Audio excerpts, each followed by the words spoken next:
Do you know how many people are committing suicide every day? And do you know how much this figure is increasing by each year?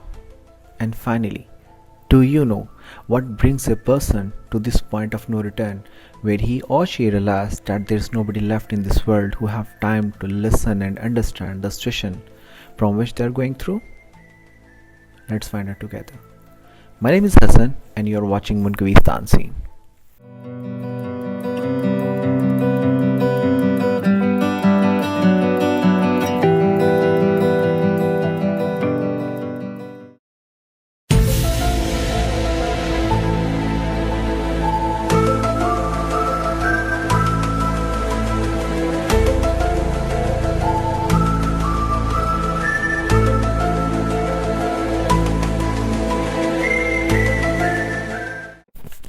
बिस्मिल्लाहिर्रहमानिर्रहीम सुब्हान रब्बिका रब्बिल इज़्ज़ति अम्मा यसिफून वसलामुन अलल मुरसलीन वल्हम्दुलिल्लाहि रब्बिल आलमीन अल्लाहुम्मा सल्लि अला मुहम्मदिन व आलि Muhammad.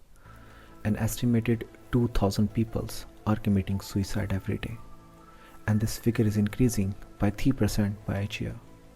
But the questions may not answer.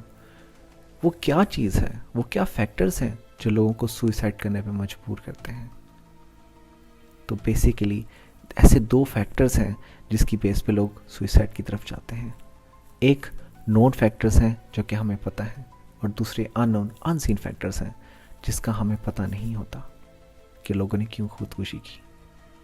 अगर मैं नोन फैक्टर्स की बात करूं तो उसमें सबसे टॉप पे फाइनेंशियल स्टेबिलिटी आता है. मैं कहीं गरीब ना हो जाऊं, मेरे कारोबार में कहीं नुकसान ना हो जाए, मेरे पैसे कहीं चले ना जाएं. और दूसरा सोशल स्टेटस की बात हम करते हैं कि कहीं लोग मुझसे दूर ना चले जाएं, लोग मुझे डिसलाइक ना करें. माज में हमारे पास बहुत सी ऐसी एग्जांपल्स मौजूद हैं जहाँ पे बड़े बड़े बिजनेसमैन ने लॉस की वजह से ख़ुदकुशी कर ली. बहुत से ऐसे टीवी एक्ट्रेसेस और फिल्म एक्ट्रेसेस और एक्टर मौजूद हैं जिन्होंने जब लोग ने पसंद करना छोड़ देते उन्होंने उस वजह से ख़ुदकुशी कर ली. लेकिन ये सब नोन फैक्टर्स हैं. हम इस व्लॉग के अंदर और मैं इस वीडियो के अंदर उन फैक्टर्स की बात करना चाहूँगा जो कि अननोन है, अनसीन है. Let's sort out unknown unseen factors.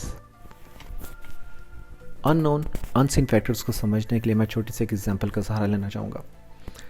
हम जब भी डैम कंस्ट्रक्ट करते हैं तो हम डैम के साथ एक स्पिलवे बनाते हैं और स्पिलवे बनाने का मकसद ये होता है कि जब भी डैम में एक सर्टेन अमाउंट से ज़्यादा का पानी स्टोर होता है तो हम उस ज़्यादा एक्स्ट्रा पानी को स्पिलवे के ज़रिए से एग्जिट कर देते हैं और इस तरह से हम डैम को डिस्ट्रक्शन या किसी भी तरह की टूट फूट से बचा लेते हैं. सेम वे में जो हमारा दिमाग है, जो हमारा ब्रेन है, वो भी डेटा, इंफॉर्मेशन और अनआंसर क्वेश्चंस का डैम होता है. और अगर हमारे दिमाग के अंदर, हमारे ब्रेन के अंदर ये डेटा एक ख़ास लिमिट से एक्सीड कर जाए और हमारे दिमाग में स्पिलवे ना हो तो ये हमारे दिमाग को डैमेज करता है जो रिजल्टेंटली मेंटल इलनेस की तरफ जाता है. मैं थोड़ा सा आपको समझाना चाहूँगा कि स्पिलवे का मतलब क्या है, इससे मुराद मेरी क्या चीज़ है. दिमाग में स्पिलवे के ना होने से मुराद कम्प्लेक्स एडवांस क्रिटिकल सिचुएशंस को ना सॉल्व करने की एबिलिटी है. कि अगर आपके पास कोई ऐसी एडवांस लेवल की क्रिटिकल सिचुएशन आ जाए, कम्प्लेक्स सिचुएशन आ जाए और आपका दिमाग उसको ना सॉल्व कर पाए तो आप मेंटल इलनेस में जाना शुरू हो जाते हैं. अब सवाल यहाँ पे ये पैदा होता है कि हमें कैसे पता चले कि हमारे दिमाग में वो स्पिलवे, वो कम्प्लेक्स सिचुएशन को सॉल्व करने की एबिलिटी मौजूद है कि नहीं है. स्पिलवे से मुराद वो इक्वेशन है, वो फ्रेम ऑफ रेफरेंस है या वो फार्मूला है जिसमें आप अपनी उस क्रिटिकल सिचुएशन को, उस प्रॉब्लम को जब आप रखते हैं तो उसका आपको आंसर देती है. अगर आपकी ज़िंदगी के अंदर वो इक्वेशन, वो फ्रेम ऑफ रेफरेंस या वो फार्मूला मौजूद है तो आपके पास स्पिलवे मौजूद है. आप कभी भी किसी भी क्रिटिकल सिचुएशंस के अंदर से आसानी से निकल आएंगे.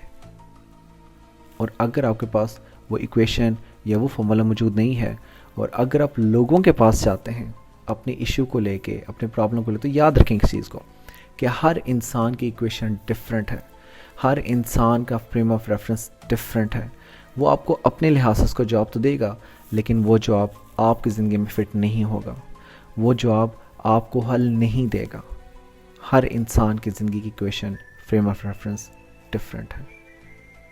अगर आपने अभी तक अपनी इक्वेशन को, अपनी ज़िंदगी की उस इक्वेशन को या फ्रेम ऑफ रेफरेंस को नहीं फाइंड आउट किया, then just go and find it out.